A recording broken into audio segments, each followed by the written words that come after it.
Hi, everybody. The chapter for today is chapter 10 on emotions. We'll look a little bit at what are emotions, kind of defining the term, a couple of different theories as to how we experience emotions in the chain of events, how emotions affect the body, how we communicate them, and then looking at some of our basic emotions. So that is our approach and topic for today. When we look at the term emotion, right, psychology defines emotion as a complex state of feeling that results in physical and psychological changes that influence our thoughts and behavior. And emotions they exert an incredibly powerful force on our behavior. They can cause us to take actions we might not normally, avoid situations that we might normally enjoy. A lot of different theories as to why we experience emotions and how.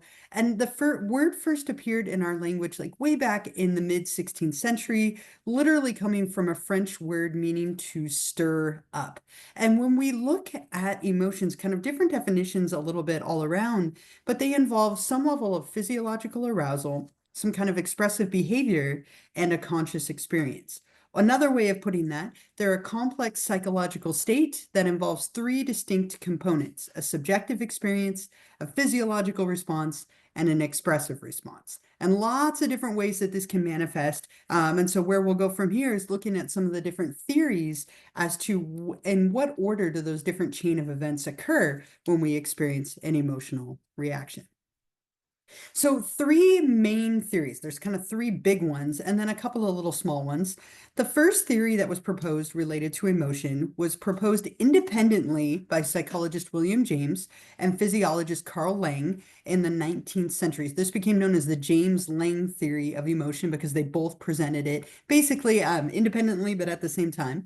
According to this theory, we have emotions as the result of a physiological reaction to an event. And I think these little diagrams up here are super helpful. So if you think about this one, like if a car is coming towards you, according to this theory, you're going to have a pounding heart. You're going to have a physiological reaction, something within you, right? So your heart starts to pound, your palms start to sweat, your breathing picks up, and then that leads to the emotion of fear. So you see something external in your environment, and that's going to lead to a physiological reaction, and your emotion comes from those physical reactions that you have, right? And so that is kind of the first main theory, right? That's one approach to what might cause emotion.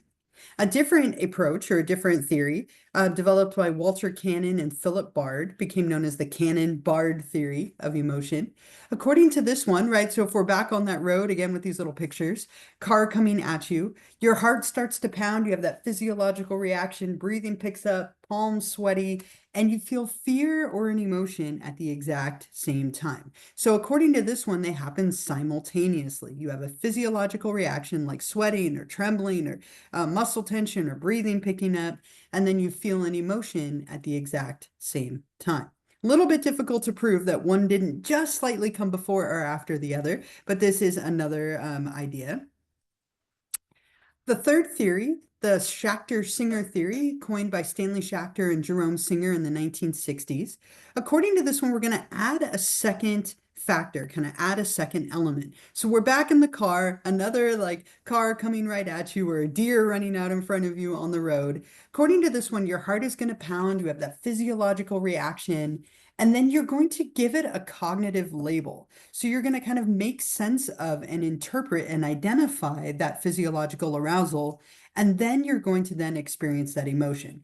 We call this the two-factor theory because the emotion depends on two factors, that physiological arousal, and then the cognitive element or label or processing that comes with it. So again, it's probably some combination of these three different theories. We also have a couple of little side ones. There's two smaller ones. So you can see the James-Lange, Cannon-Bard, and Schachter-Singer. The facial feedback theory says, according to this one, right, that we interpret facial motions to then lead to an emotion, right? So we're feel some kind of autonomic nervous system arousal and change in our face that leads to a facial expression which we interpret and then therefore feel that emotion. Then there's also the Lazarus cognitive mediational theory, which says that we appraise the threat, then feel the emotion, and then our body responds, kind of the reverse order of the James-Lange theory. And again, psychology is all about the theories, right? We have so many theories for everything. And it's probably, depending on the situation, depending on the emotion, depending on the person, but lots of different takes on what lead us to experience an emotional reaction. What we do see with all of these is that emotions affect the body, right? During any kind of emotional experience, our autonomic nervous system is going to be aroused. It's going to mobilize energy. And what we see is that our sympathetic nervous system reacts, right? Any kind of like stressor or threat, our pupils are going to dilate. We start to sweat a little bit. Our breathing picks up. Our heart rate picks up. Digestion shuts down. There's all these physiological reactions that happen in our sympathetic nervous system whenever we experience an emotion. And then once the emotion is passed, our parasympathetic nervous system helps us to then calm down. It's in charge of resting and digesting versus the sympathetic is more fight or flight. And we can measure these physiological changes and use them a little bit to our advantage in the form of a polygraph or a lie detector test. A couple of fun examples of movies and shows featuring this. Meet the Parents is such a great one. Never let your father-in-law hook you up to a polygraph. But the idea behind a polygraph or a lie detector test is that it measures those physiological reactions that accompany an emotion. When you lie and you get anxious or scared or like feel some of that like emotion, there's the physiological response that comes from that sympathetic nervous system activation. And in theory, we could measure that and detect that using a polygraph. Now, unfortunately, polygraphs aren't always accurate, right? People sometimes are really good liars that don't react quite a bit, or maybe they react quite a bit despite the fact that they're not lying. So in essence, polygraphs themselves can lie. They're only accurate about like a half to a third of the time, and people who are really good liars can learn to trick them. But it is still kind of a cool practical application of the fact that we know that emotions affect the body. A little bit about communicating emotions. Although emotions can be expressed in words, a lot of the time we experience and convey and communicate our emotions non-verbally. We can say quite a bit without saying anything. Non-verbal stuff like body language and facial expressions, explicit acts, all of those things can communicate volumes. And even the way that you say something, right? You could say, oh, yeah, I totally understand. Or, yeah, I totally understand, right? Completely different meanings, same words, right? Facial expressions, a smile is pretty universal, like world around. Body language, if somebody walks up to you, arms crossed, or they're like kind of slouched over, all of those things can communicate their emotional responses without necessarily saying anything. In terms of how many emotions do we think that we possess, this is kind of all over the place. Like one theory says 8, one says 6. There are ones that say even more than that. But Robert Plutchik, a very famous psychologist related to emotion, proposed that we have 8 basic emotions: fear, surprise, sadness, disgust, anger, anticipation, joy, and acceptance, right? And other theories have proposed that we only have 6, more like happiness, sadness, surprise, fear, anger, and disgust. What we do see is that most emotions kind of have different layers to them, right? So maybe we have a basic emotion, but it can be expressed on multiple different like levels, if you will. We also see that emotions are pretty universal, at least these 6 or 8 of them, in the sense that even babies can show them, understand them, or identify them in the people in their lives.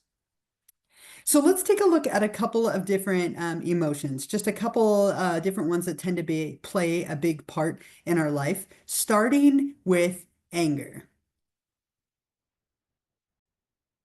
So anger, again, kind of a common emotion. People generally become angry with friends or loved ones when something has been done against them, right? Especially if it was like willful or unjustified or maybe even unavoidable. We can also become angered just by small little things like foul smells, high temperatures, traffic jams, aches and pains. Like literally anything can cause us to be upset and angry.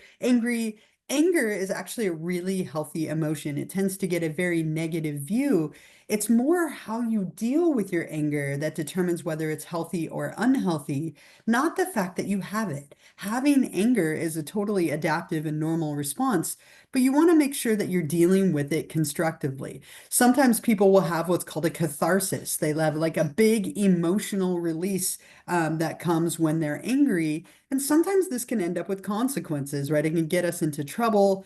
What might be better would be to count to 10, to find like constructive ways, like maybe you go exercise or go on a walk or you take a few deep breaths, whatever it might be. But finding constructive strategies to deal with anger is the key, not that you don't have it. Anger is actually a really, really healthy emotion.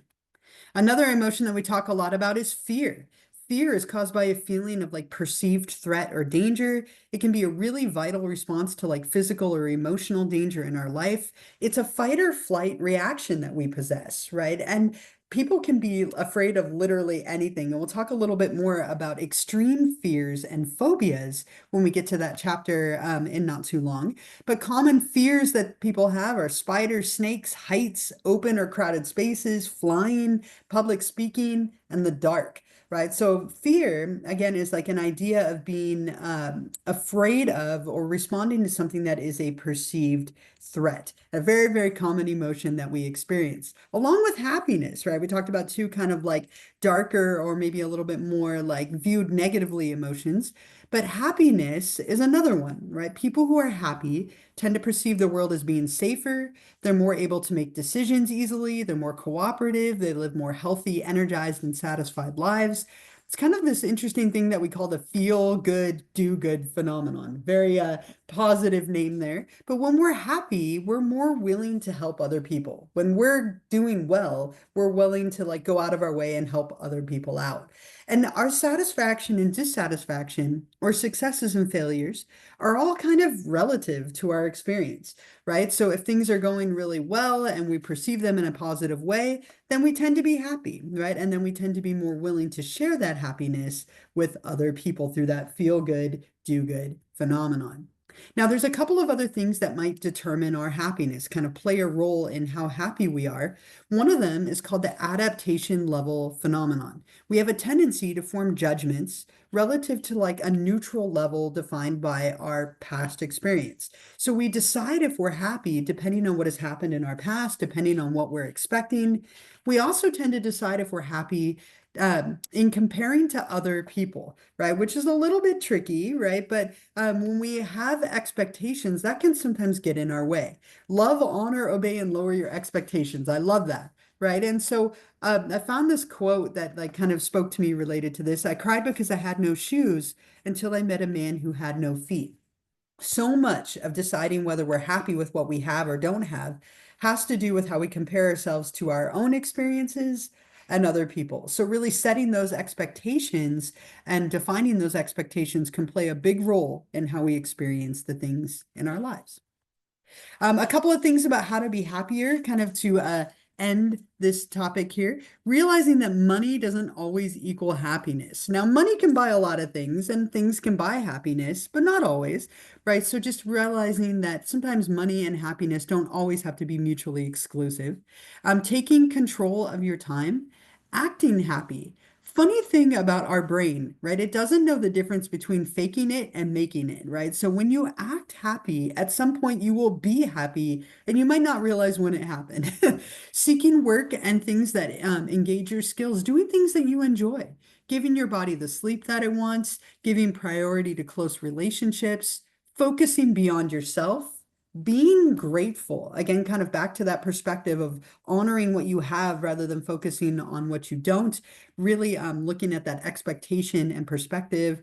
Spirituality, a lot of people find happiness and meaning in spirituality. And of course, laughter. Laughter is a great one, right? If you can find ways to laugh, it releases endorphins, it burns calories, right? Tends to be a really positive thing that can very much correlate to being happy. Cats don't hurt either. Look at, I've got my big rolly cat right here, my giant fat cat. That never hurts either in terms of being happy. So anyway, that is the end, thankfully, because now we have a visitor here. That is the end of chapter 10. And so make sure, as always, that you read through the chapter in the textbook, that you read through the lecture that I've made for you, watch any videos in there and click on any links that are in there. Pet your cat if you have one or your dog, and have a wonderful day. I'll see you for the next chapter, which is chapter 11.